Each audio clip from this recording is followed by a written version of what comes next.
So, hey everybody, it's Miss Anchors, and once again, we're live in my classroom for another Zoom into Career. And today we have Kathryn Peterka who is a senior human resource rep from SpaceX. So welcome, Kathryn. How are you doing today? Doing great, thanks. Very happy to be here. Sweet. So our first question that we have on our list here is to introduce yourself. So what has been your career journey from high school to where you are now? I know you went to college. What did college look like for you? So what has your path sort of been like? Yeah, so, I'm one of those who graduated high school not really knowing exactly what I wanted to do. I thought I wanted to be a veterinarian, but since I wasn't sure, I got a bachelor's in agricultural business, which allowed me to take some animal science classes and some of my pre-med classes in combination with business. I also worked at a vet clinic when I was in college and just quickly learned it wasn't what I wanted to do with my life. While I love and adore animals and respect veterinarians, just the day-to-day and the job itself wasn't for me. So I pivoted back to my business side of my education. And when I graduated, I got a job with Target as a general manager. The title is Executive Team Leader for Guest Experience. So when you go into a Target store, I was responsible for the cashiers and the cart attendants in that Target cafe area. And I supported and led all of the employees in that group. And that's where I worked very closely with an HR manager and learned that I loved what she was doing. I thought it was so interesting. I could see the positive impact she made every day. And so for my next rotation with that company as a leader, I moved into an HR representative company with Target. And I worked there for about a year and in that HR function, and at the same time started my MBA with USC. And then after my first year of my MBA and my first year in my HR rep role at Target, I was recruited by SpaceX.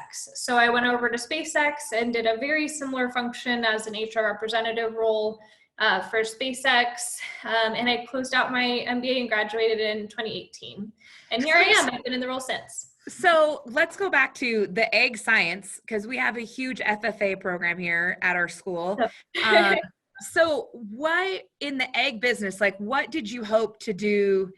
Was it because you wanted to be a veterinarian and it had that? So did it prep you for running your own business, or how did that egg science, because you always hear about egg business, they have an FBLA competition for agricultural business. So cool. And so I wanted, like, what sparked you to do that? And so, in that, was it the business side of it or just I think it's that I wasn't so sure. I thought I wanted to be a vet, but also kind of wanted a business education in case that's not the direction I went. And here I am. I didn't go that direction. But I've always loved horses. I've owned a horse for the past 10 years, and always loved dogs and such. So that's why I always thought going in a veterinary path is what I wanted to do. So to answer your question, in that ag science, ag business degree, I took equine science classes, and I took,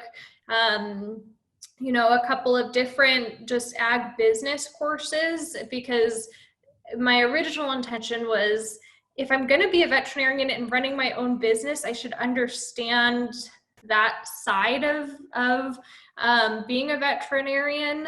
And of course, it panned out differently, but that was my original thought process and some of the courses that I took along that journey. Okay.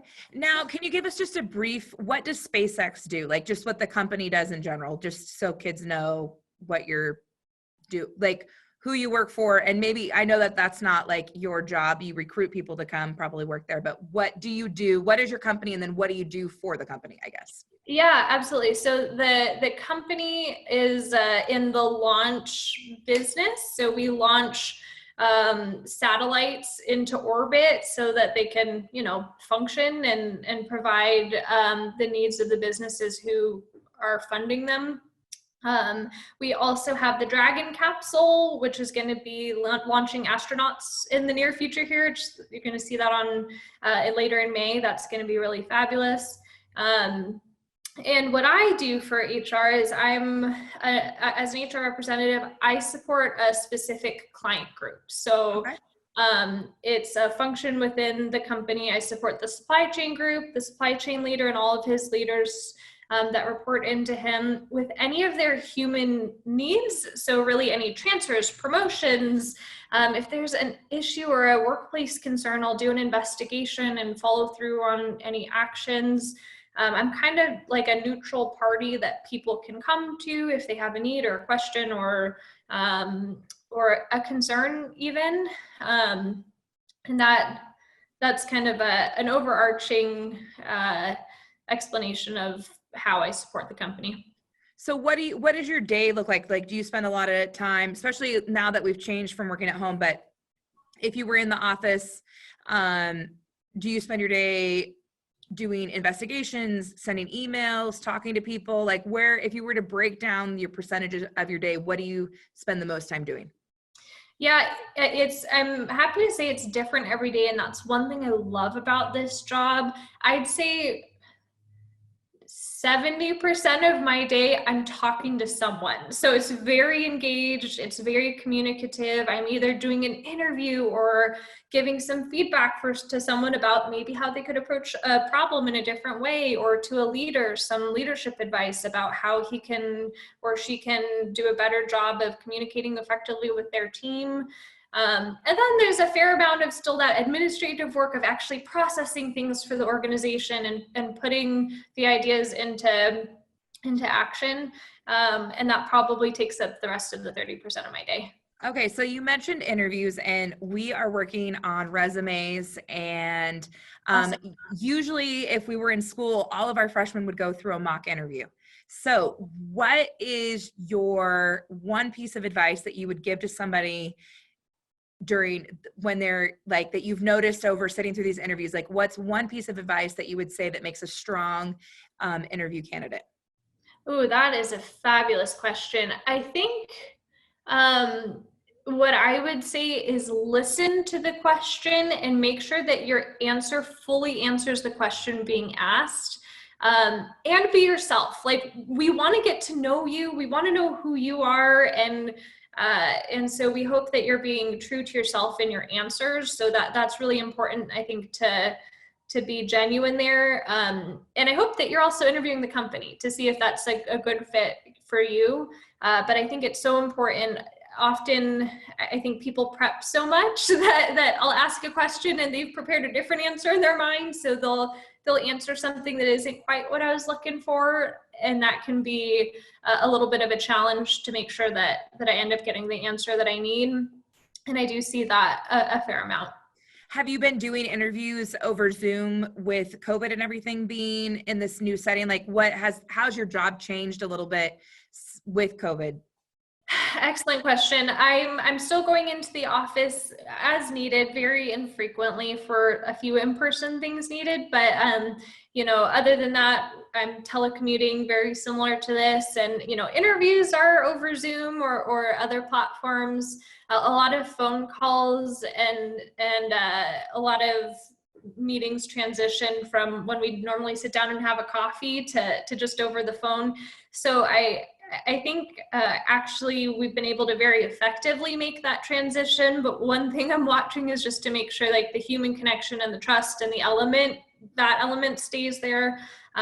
Because I do think when you're not in person, some things can be lost in translation. So it's important to be a little bit proactive about making sure that I'm checking in with people that I would normally see in the hallway, or that I'm very responsive and available, so people realize that they still have the support that they need, even if I'm not physically sitting at my desk all day. That's great. I do have one question. What skills, because we have two of our, my CTE director and one of my coworkers that I teach in the business department, they both worked for Target. So how do you think, and Target is a great corporation, I've heard. Awesome. What skills did Target give you that you maybe didn't already have that helped you be recruited for SpaceX? And was there a connection that you made in the corporation that led you there, or how did that transition go for you? And what did you take from Target into your new job? Yeah, I can't say enough good things about Target. I think they have a really great leadership program for people who are taking their first job, leading other people. They have really good just training platforms and educational materials to help you understand who you are as a leader, to self-reflect a little bit, so that you can be self-aware enough to be a good leader to your people, and also some really good techniques and methods to help you learn good structure as a leader too, like setting up meetings with people at the right cadence and having a performance management discussion and delivering a review. All of those things I'd say I learned from them, and they have a really fabulous program to make sure you're prepared for that. And also good mentorship. They do a good job of pairing experienced leaders with newer ones, so that you get that hands-on learning from someone who knows how to do these things really well. And so I think happily I've been able to take all of those great leadership things that I've learned from Target with me to SpaceX, because in HR, you're so often working with leaders and helping them with those skills that has been a really strong foundation for me, and a really great launching point, so that I'm able to give helpful advice to people who Yeah, are definitely. doing the same things I did when I was just starting off. Sweet. Okay. What are important skills and training you needed to enter in this career field? So that's question number 2, and then we can go off from there if we need to. Yeah, so I think all of the, some of the fundamental HR things that I had to learn were, how to conduct an investigation, how to conduct an interview. Let's see. How did you learn those skills? Because those are did you have a mentor that said, okay, we're going to do this together, and then you took key points from them? Because to sit in an interview, I feel like some of an interview is the gut that you get, that gut feeling that you get when you talk to that person. Mm-hmm. But how did you learn those 2 specific skills in your work? Yeah, good question. So there's often things that a company will put together that will be called something like best practices, which is kind of like an overview, start to finish, how you should conduct this type of work-related thing that you're going through. So for instance, if it's an interview, it'll tell you steps 1 through 5 about how to start an interview. What do you be looking for? What should you be noting? I'll dive into the interview a little bit more, because I think there's some interesting points there. There's important things to do to make sure you're being objective and fair, and eliminating any potential bias, and making sure that you're hiring the best candidate into that role. And so all of those methods and trainings we have set up in a program that you must complete before you can conduct an interview or an investigation on your own. So what weighs more when you look at a resume? Does the education path weigh more, or does the work path weigh more? Excellent question. I think it truly does vary on the job. So if you're looking at a job description, something really important to look at is the basic qualifications. So we cannot hire you into a job if you do not meet the basic qualifications. And that's to make sure we're being fair and objective, and we're screening candidates appropriately. So that's probably the key thing to be looking at when you're applying for a job, or when you think about a job you want. I'd say, look online, find some job descriptions, and see what those basic requirements are for it, so that now you can start gaining that experience you need, so that when you go take that interview or when you go submit that application, you've already got it taken care of. So how many resumes do you think that you look at that aren't and it's a ballpark, I'm not expecting you to know exactly, but how many resumes do you think you look at for a specific job that the person isn't qualified, but yet they still applied for it? Do you find that a lot, or do you find that people just, can you tell a blanket, somebody did a resume and they're just sending it out to all the companies and it's just the same thing? People do that, and there's nothing wrong with it. It just means, unfortunately, we can't consider you unless you meet those basic qualifications. So I think it is good to get that experience and get your name out there and start thinking about what you want to do. But I also think it's equally important to understand, that some roles do have some very specific requirements so that you can start working on those things early in your career, or, even in your education, to make sure that you're prepared for them. Like, as a just random example, most engineering roles require an engineering bachelor's degree. And so that's something that you'd want to get on a path to earlier rather than later. Whereas like in my HR role, you could have a bachelor's degree in, communications or business or psychology, or like kind of a wider variety of things, and still be very qualified. So it varies on the role, but it's important to know what specifically is needed for your goals. Okay, perfect. I am going to stand up to turn my lights back on because they just went off, and get some more light on my video here. So do you have anything else that you would like to put in for important skills or training for your career field that you think you need? Is there something that you wish that you would go back and get? I know you just finished your MBA, but is there something like in that horizon, like your next goal, that you're going to go back and get a different training? Or what do they offer training at SpaceX for you in the HR field? Like, what kind of further education are you thinking about for yourself? Yeah, absolutely. I'm happy to say SpaceX is really good at keeping us up to date on, current HR topics and needs. I think I'm at a place right now where with my MBA, I'm pretty happy with the qualifications. So I'm going to focus most of my effort now on just doing a great job at work. I would say like one thing that I think would have helped me earlier in my career if I'd done this is, in college, maybe pursued internships, because I chose to work over the summer, which at my vet clinic, which was great and good experience, and I think very valuable. But if I wanted to get into HR quicker and be more prepared for my first HR job, I would without a doubt recommend an HR internship, because I think that gives you great hands-on exposure, and it helps you see what the day-to-day for that job will really be like. So here's another question. Do you think when you are interviewing a candidate, and this just popped in my head,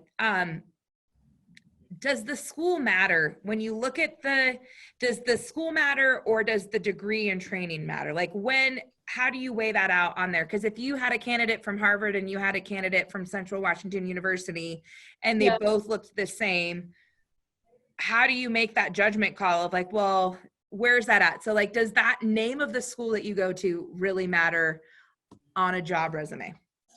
To me, not so much. I think as long as you've completed the degree, that's the number one thing most roles will be asking for, is like a completed college education, for example. But where you go, I have to say, it's probably not as important as what you take from it, because what's important is, I think, to get through that first screen, which is just, do you have those qualifications? And then we're likely going to do an interview, which is much more about like, is this the right fit for both of us? In which case, you'll be able to shine with your strengths and the qualities that you're most proud of. So I would say, in a short answer, probably not as much as people think. Okay. So what do you recommend students do now to prepare for employment? Good question. I think it's helpful to do a little bit of research, like if you have an interest into a career path, into what that's really like, what the day-to-day is like. Will you be working weekends? Will you be working nights? How many hours a week is generally required for that kind of job? I think when I was in high school, I underestimated how much like a work-life balance was important to me.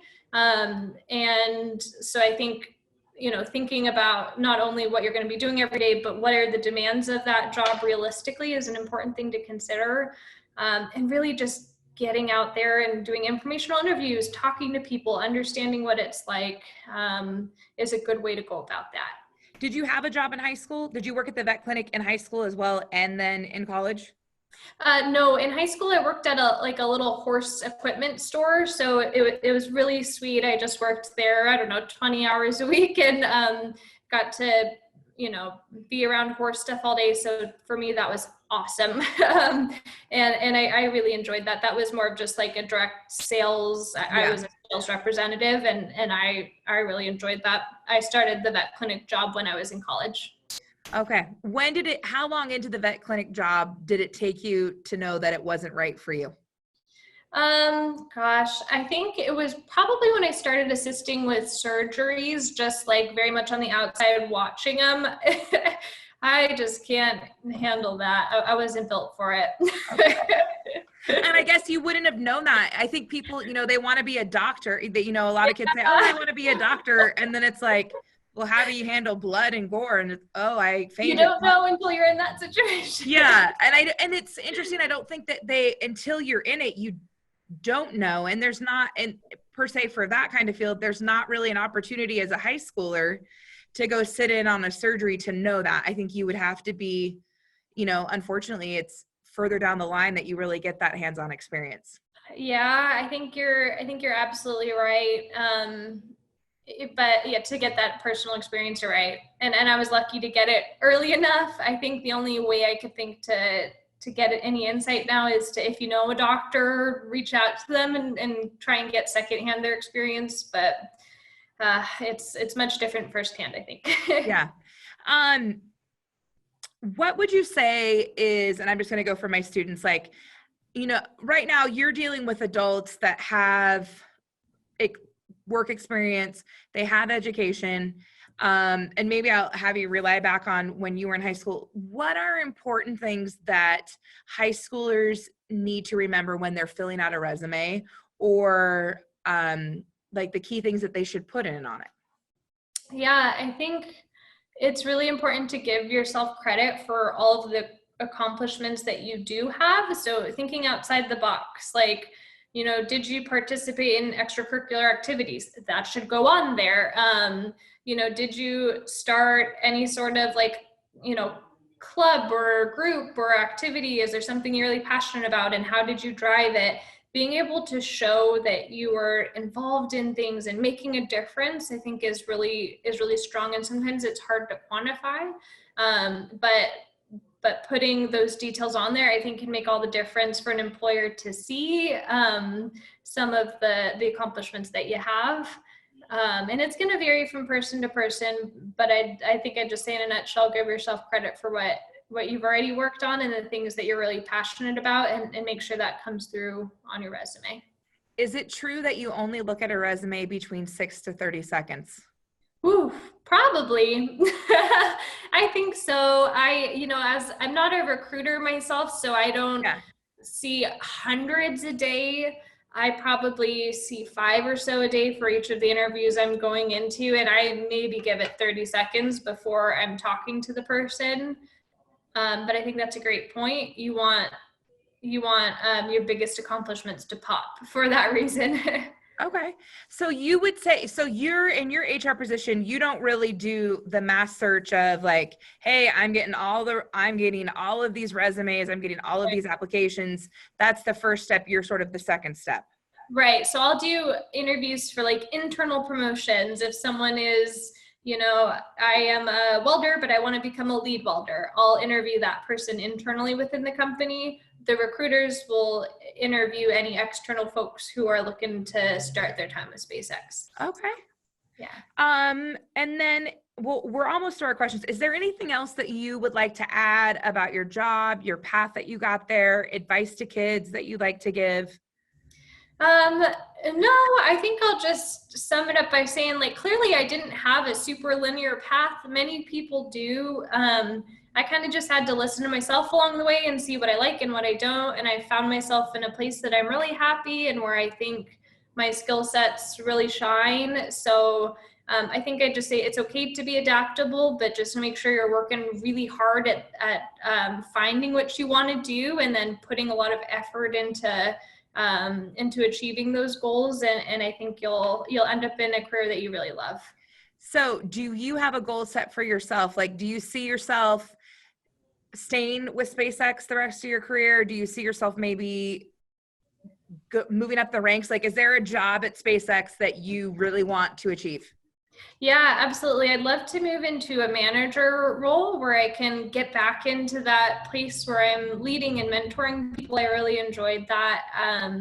I really enjoyed that at my time with Target. And so I think I've achieved the right function and the right company. I love those. I love HR. I love SpaceX, but I'd love to advance to a place where now I get to lead people again in this company. So I think that's next for me. Nice. Okay, so here is our last question. What advice, and you sort of have answered it, but let's see if you can give us a little bit more. What advice would you give yourself in high school to better prepare yourself for your career field that you're in right now? Yeah, I think, gosh, you know, I think I would ask, I feel like I'm sorry I said this, but I'd ask more questions of people who are successful in the types of roles that I'd want to see, because I think that would have gotten me there much faster. Did you have somebody, did your parents say, do you really want to be a vet? Like, did they, like, did you have those did your parents have those conversations with you to maybe push you in a different direction? Like they didn't see you Yeah. in it, but you were so like, no, this is what I'm doing, or? I think they helped influence me actually to go the ag business route instead of animal science or biology or something, which would have, you know, pushed me more firmly towards a veterinary route. This way I was able to be a lot more flexible. So I did have that influence, and I think that helped me a lot. So you're right, having a sounding board of someone who knows you to talk through the things that you're thinking, I think can help a lot. But at the same time, stay true to yourself and trust yourself to guide towards something that you're going to be really good at. Awesome. Well, I'm going to leave us on that note. Thank you so much for taking your time. It was great seeing you, and I appreciate it.